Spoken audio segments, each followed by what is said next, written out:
Alors, on s'intéresse aujourd'hui à un circuit RLC que l'on va exciter de manière sinusoïdale pour voir comment il se comporte en régime sinusoïdal forcé. Pour ce faire, on a besoin de plusieurs instruments. Vous avez ici le générateur basse fréquence qui va nous servir à exciter notre système. Ensuite, on a la capacité qui est sur le côté et qu'on va pouvoir régler comme on veut. La boîte de résistance à cet endroit-là qui va nous permettre aussi de changer les différents paramètres de notre circuit et une boîte d'inductance qui, elle, va rester gentiment fixe là-dedans. Et on va essayer d'observer ce qui se passe, notamment au niveau des déphasages qu'il y a entre les différentes tensions dans le circuit. Et c'est pour ça qu'on va utiliser sur la boîte SISAM tout ce qu'il nous faut pour faire de l'acquisition différentielle, c'est-à-dire regarder les différentes tensions indépendamment d'un problème de masse potentielle. Alors, on commence par faire le montage du circuit. Le montage du circuit qui apparaît sur l'écran, vous avez un truc qui est relativement simple. On part toujours du générateur. Donc le générateur, on prend le fil qui part du générateur et celui-ci arrive directement dans le condensateur. Ensuite, du condensateur, vous prenez un autre fil, un fil comme ça. On part du condensateur et on arrive dans la résistance. On va pouvoir mettre les valeurs des résistances, par exemple, à 100 ohms pour l'avoir. Une fois qu'on est dans la résistance, on part de la sortie de la résistance, on arrive dans la bobine. Et une fois arrivé à la bobine, on est sur le fil de masse. Donc on va utiliser un fil noir pour retrouver la masse qui revient à notre générateur. En ayant fait ça, on a notre circuit qui est globalement mis sur notre système et ça nous suffit dans un premier temps. Alors, pour procéder au branchement, on va placer un fil sur chacun des points intéressants du circuit et comme ça, on va pouvoir déterminer toutes les tensions par différents successifs. Alors déjà, le premier point intéressant, ça va être la masse. Effectivement, vous devez avoir la masse qui est partagée avec votre système de mesure. Ensuite, il y a bien entendu le générateur. On va mettre en EA0. On va mettre le point qui correspond à l'autre borne de la bobine en EA3 par exemple, qui va être ici. Et puis il nous reste, eh bien, en EA1, on va mettre le point qui suit le générateur, c'est-à-dire le condensateur, la deuxième borne du condensateur, puisque la première est reliée au générateur. Et ensuite, en EA2, on va mettre la deuxième borne de la résistance, puisque la première est reliée au condensateur. Donc avec ces trois choses-là, on va pouvoir, dans la TIS Pro, sélectionner déjà les 4 valeurs. On va retirer toutes les courbes, puisque de toute façon, on va recalculer tout ça. Et dans les fichiers de traitement, on va reprendre pour avoir le générateur. Le générateur, ça va être notre première courbe, donc EA0 moins la masse directement. La bobine est aussi particulièrement simple puisque c'est simplement le branchement EA3 moins la masse, donc EA3 directement. Le condensateur, quant à lui, va être donné par la différence entre la borne qui est auprès du générateur, c'est-à-dire EA0, et la borne suivante qui est EA1. Et puis finalement, la résistance qui, elle, va avoir une tension qui va de EA1 à EA2, donc EA1 moins EA2. On lui demande de faire le calcul pour créer toutes ces données-là et ce sont elles qu'on va représenter. On va faire une acquisition juste pour avoir des valeurs. Et donc maintenant, on va pouvoir mettre sur la fenêtre pour visualiser le générateur, la bobine, on va enlever ça, le condensateur et la résistance. Alors, dans le graphique correspondant, qu'est-ce qu'on peut remarquer? On peut remarquer que ici, le générateur et la résistance sont déjà quasiment en phase l'une avec l'autre. Il y a un petit décalage, mais pas forcément grand-chose. En revanche, la bobine, elle est en avance, le condensateur est en retard et vous avez quasiment une opposition de phase entre les deux. Quasiment la différence venant, bien entendu, de la résistance interne qui est dans la bobine. Maintenant, on va pouvoir voir qu'est-ce qui se passe. Donc, pour faire l'acquisition, on va mettre un déclenchement sur le générateur, donc ça va être E à 0, en sens montant par exemple, et comme ça on aura tout le temps la même chose. Et au niveau des données d'acquisition, 5 millisecondes, ça me paraît pas mal pour avoir déjà des premières informations sur notre système.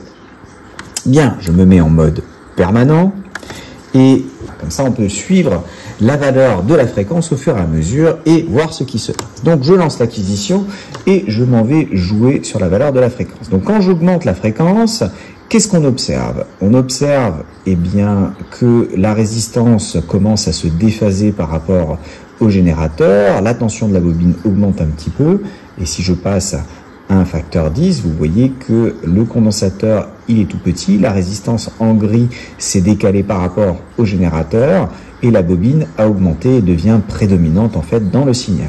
Si je rebaisse la fréquence, il y a un moment où j'arrive effectivement avec le générateur en phase avec la résistance. Donc là, j'ai le générateur qui arrive à être quasiment en phase avec la résistance à partir d'ici. Et vous voyez que le condensateur est en retard, l'inductance est en avance, quasiment en opposition de phase. Et quand je suis à très basse fréquence, en fait, on se rend compte, on a plus de mal à le voir puisque on n'arrive pas sur un temps suffisamment long. Donc je vais passer sur par exemple 500 millisecondes. Hop, voilà. Et donc si j'arrive à très basse fréquence, encore plus basse, vous voyez que la tension du condensateur devient prédominante, la tension de la résistance est déphasée quasiment en quadrature de phase avance par rapport au générateur, et le générateur tend de plus en plus vers le condensateur. Donc ça c'est ce qui se passe avec une résistance relativement importante de 1 kilo ohm. On va revenir pour regarder aux alentours, on va dire 20 millisecondes, c'était pas mal. Hop. On refait l'acquisition, on se place ici, et donc l'endroit où vous avez le générateur qui est en phase avec la résistance, c'est ici aux alentours de 150 Hz. 150 Hz, c'est relié à la valeur de la capacité, j'ai pris 10 microfarad, et l'inductance elle vaut 0,1 millihenry, donc le produit LC vaut 10-6, et donc racine de LC vaut 10-3. Ce qui veut dire que 1 sur racine de LC vaut 1000 radians par seconde, et 1000 divisé par 2π, ça fait à peu près 150 Hz correspondant.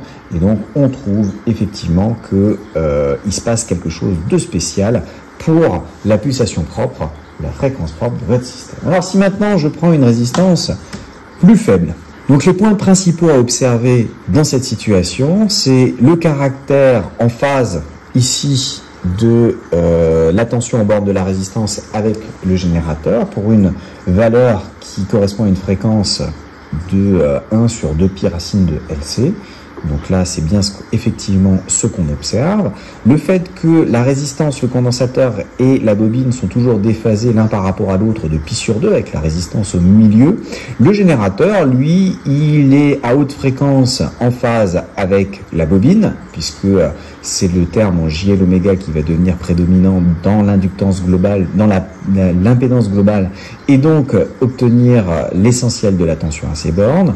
Au contraire, si vous êtes à basse fréquence, c'est le terme en 1 sur JC oméga qui devient prédominant, et donc la tension du générateur a tendance à s'aligner sur celle du condensateur. Mais les trois, vous voyez que là, la bobine devient prédominante, là, au contraire, c'est le condensateur qui devient prédominant, avec la résistance au milieu qui augmente et qui a tendance à diminuer à la fois à basse et à haute fréquence, ce qui est un comportement qu'effectivement on va observer dans le cours correspondant. Un dernier point intéressant à remarquer, je me suis placé sur des valeurs de résistance qui sont vraiment très petites. Là, en l'occurrence, je suis normalement sur 2 ohms, vraisemblablement un peu plus. Si le système ne marche, la boîte à décades a des problèmes à ce niveau-là. Mais Toujours est-il que c'est quand j'ai un système qui a une valeur qui est très faible, ça veut dire que les seules résistances qui sont en place, ce sont la résistance du générateur et la résistance interne, donc j'ai à peu près 80 ohms là-dedans. Ce qui donne un facteur de qualité sensiblement supérieur à 1, et en particulier, on observe maintenant ce qu'on appelle une résonance, à la fois pour la tension aux bornes de la bobine et la tension aux bornes du condensateur, puisque vous voyez que à la fois la tension aux bornes de la bobine et celle du condensateur sont supérieures à la tension du générateur, ce qui peut sembler un petit peu déstabilisant de prime abord. Quand je suis à très basse fréquence, vous avez que le générateur et le condensateur ont une tension qui est quasiment égale, c'est-à-dire que le condensateur suit le générateur avec un tout petit décalage qui correspond à la constante de temps de charge du condensateur. C'est normal, il n'y a pas de souci. Mais si j'augmente progressivement la fréquence jusqu'à arriver à la fréquence propre de mon système, vous voyez que le condensateur se décale, il se déphase par rapport au générateur, ça c'est globalement attendu, mais surtout sa tension augmente. Sa tension augmente tant et si bien que même mon générateur, vous voyez que sa tension à lui va avoir tendance à diminuer un petit peu parce qu'il n'est pas capable de fournir une tension suffisante. Donc si j'avais réussi à le garder à une tension fixe, à ce moment-là, j'aurai une tension du condensateur qui augmenterait. D'où toujours c'est important, si vous étudiez la résonance en capacité, en tension au bord de la capacité, de faire le rapport à tout instant entre effectivement l'amplitude que vous avez au bord de la capacité et l'amplitude actuelle au bord du générateur qui peut varier un petit peu. Donc quand j'arrive à la résonance, c'est globalement la valeur de la période propre, de la fréquence propre, parce que justement le facteur de qualité est relativement important. D'ailleurs, on peut mesurer ici ce facteur de qualité, voir qu'il devrait être de l'ordre de 2, on vérifiera avec les valeurs numériques si ça correspond à ce qu'on attend. En même temps, vous voyez que la tension en bande de la bobine est importante, alors que si je me mets à haute fréquence, vous avez que le générateur rejoint la bobine. C'est un tout petit avantage, mais globalement, elle rejoint la bobine. À basse fréquence, en revanche, la tension en bande de la bobine s'effondre complètement et tend vers 0 quand la fréquence tend vers 0.